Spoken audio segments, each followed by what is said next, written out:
Good afternoon, everyone. Now I have a question. Why are food and diets so frustrating? Please raise your hand if you've ever felt this way. Yes, it's a very common thing. And so I wanted to talk to you all about some healthy foods today. These are foods that we could give many different definitions to, but ultimately we can say that a healthy diet will likely increase your vegetables and fruits while decreasing ultra-processed foods. But have you ever noticed the very foods proven to help us prevent chronic diseases seem to be the most difficult ones to actually eat? I mean, they tend to cost more, they can be more difficult to prepare, and definitely harder to find when you're on the go. On top of that, many find that they lack the instant level of gratification that they're looking for, and some also struggle to actually stay full. Now, don't even get me started when it comes to pleasing children with these healthy diets. Parents in the room, you know what I mean. Kids and veggies don't often mix. All right, so now on to our favorite foods, the unhealthy ones.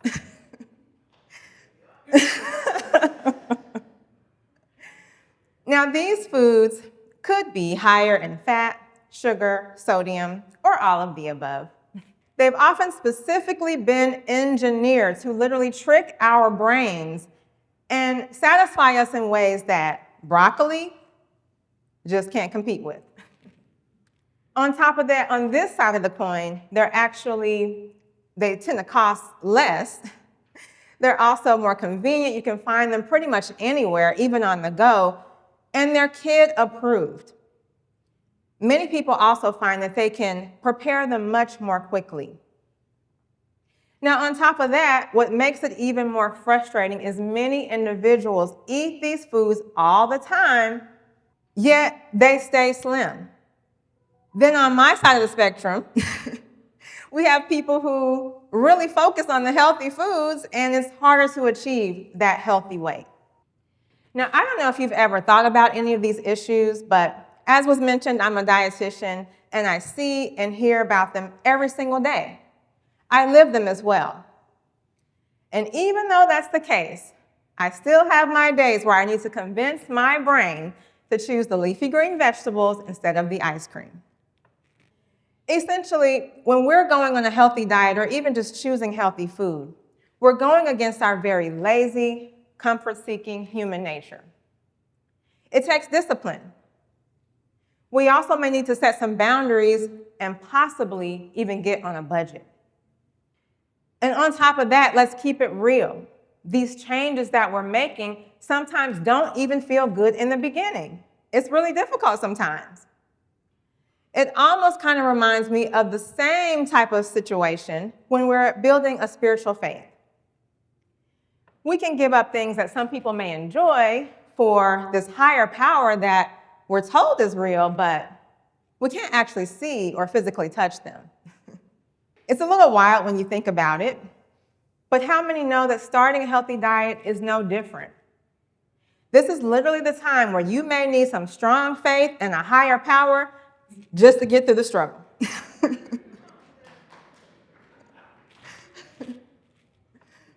All right, now, all of this actually kind of reminds me of the same skills that we need for personal growth.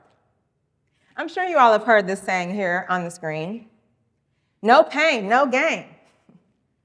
There's a couple more that come to mind. Let me see if you can help me with. What about no guts, no glory? Yes, thank you.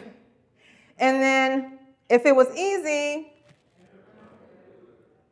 yes, I love those. And so it actually brings me to 3 more questions. What if we could use personal growth tactics to help us build better eating and physical activity habits? All right. And then what if we started to view nutrition as an opportunity for which we can seek growth and/or development? Now, if we can do these things, can we also start to have these areas of our lives replicate the same approach? And then, can we finally start to stick with it for a change? All right, so some academic settings have chimed in here. The Institute for Functional Medicine supports this idea. They say that personalized nutrition interventions can support our goals and motivations, also our cultural and personal preferences, and even our genetics and circadian rhythms, all to help us stay empowered and stick with it. Then over at Harvard Medical School, their researchers found that diets that are high in refined sugars actually can lead to mood disturbances and things like depression. Then Saybrook University, they note that poor diets can actually increase our chances of having a mental health issue, while having a mental health issue in turn can actually make us more susceptible to having a poor diet. Now, thankfully, there is a bright side here, because Saybrook University also notes that diets rich in nutrients support our brain function, boost our mood, and help us to reduce the risk of anxiety and depression. All right, so you may be thinking at this point, why do I care about this? Well, the answer is very simple. We are what we eat. Food literally affects the way that we think, feel, and show up in the world.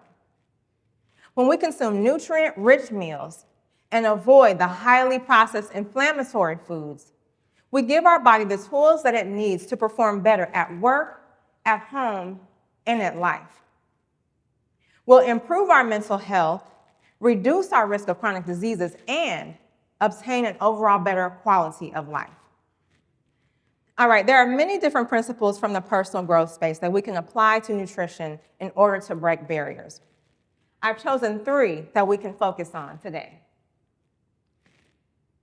Now, we have to put in some goal setting. I know this one might seem like a chore, but we definitely need to include it, and we also want to make sure that our goals are easier to implement.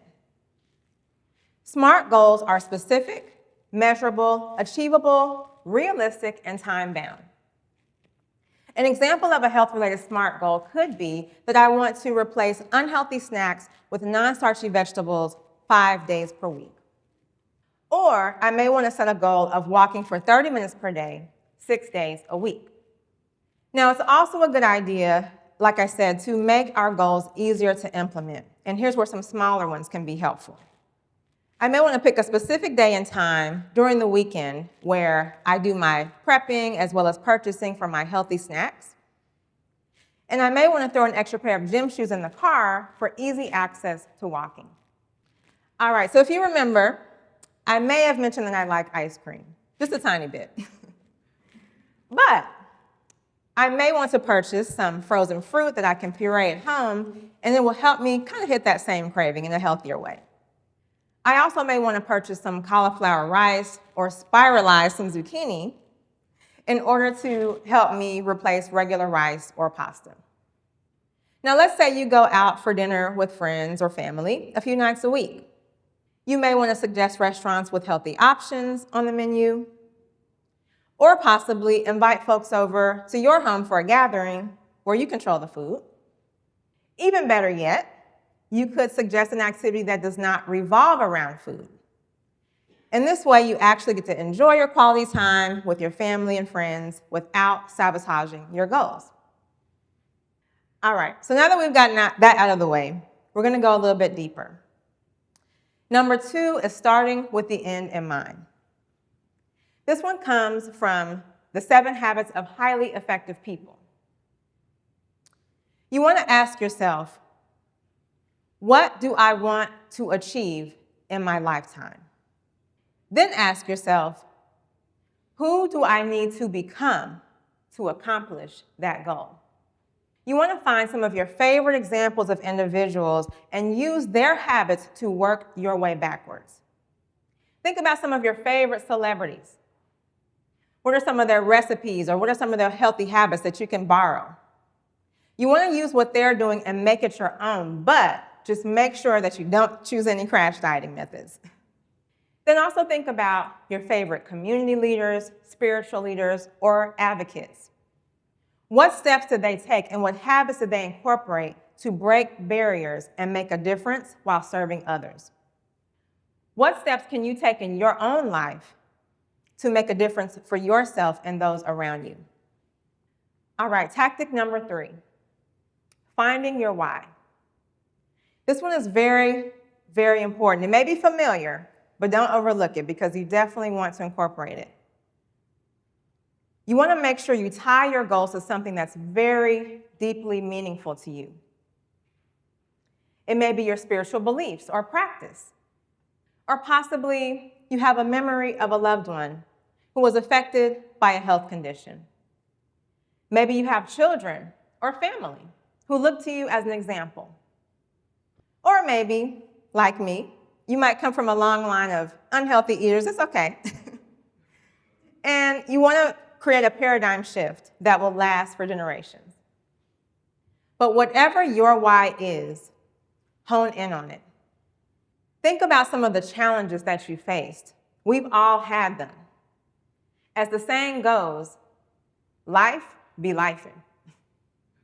Think about the seasons that you've been through that were so tough and how you overcame them. Think about that unbearable and irritating boss or coworker you dealt with. Whew, I've definitely been there. Or what about that heartbreak?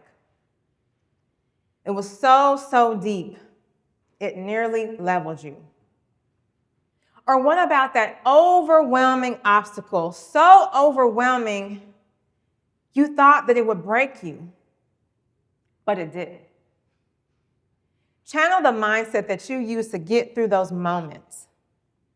Now, for me, I actually grew up as a very chubby kid. My family knows that. They're in here. But I couldn't let the teasing affect my self-esteem. And then later on in life, I was actually diagnosed with an autoimmune condition. It was truly overwhelming, to say the least. But I took the hard path, and I searched for root causes and changed my diet. And let me tell you, that challenge ended up becoming my breakthrough. But then, a few years ago from today, I lost my mom to a health-related challenge. It was very sudden and unexpected, but she remains to be one of my biggest inspirations. When my brain wants to self-sabotage down the wrong pathway, I think about her. I also think about why I even started this in the first place and how it felt to be sick. You want to choose a reason that's outside of yourself. Something so deeply rooted, but also so moving that it propels you forward. Over time, that inner voice that tells you to stay the course, it will get louder. And some of those food cravings even can start to shift toward healthier options. Now, getting started does not require a ton of time to plan, but you do want to take some time to get centered, to identify your why, and develop some SMART goals. Also remember that healthy eating does not have to taste bad or be too time-consuming. You can follow this plan whether you're keto, paleo, pescatarian, vegetarian, all the above, or doing your own thing. If you need help with a diet, think about working with a dietitian. They can also assist you with things like accountability, goal setting, and possibly even recipes. But even with all the help in the world, know that at times you will fail. It's okay though, because we all do. When this happens, you want to recenter with your why and go back to your SMART goals. Over time, those goals become your routine, and then you can add a few new ones. Also, track your wins as well as your setbacks. We're looking for lasting lifestyle change here, not just a temporary fix. In addition, you want to get centered with your why on a daily basis. Use whatever works for you. Affirmations, scriptures, tools, or even reminders. I incorporate my own spiritual practice. And for me, that means incorporating prayer and scriptures into my daily routine. You may have heard the scripture that starts off as, I can do all things through Christ. Well, there might be days when I want to switch that to say, I can refuse all ice cream through Christ.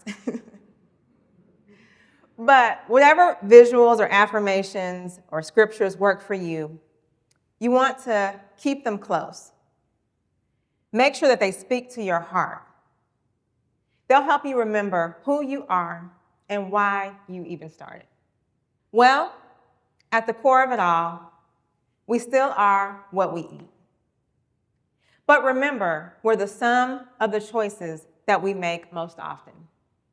We can choose to connect our choices in ways that improve our health in body, in mind, and in spirit, connecting us further to our purpose or drifting us further from it.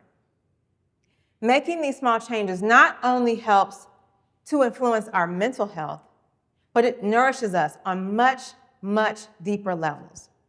When you choose to tie your journey to something more meaningful than fitting into your high school jeans, you have the power to shape your health and your life. But just remember, the key to doing so is taking it one bite at a time. Thank you all very much.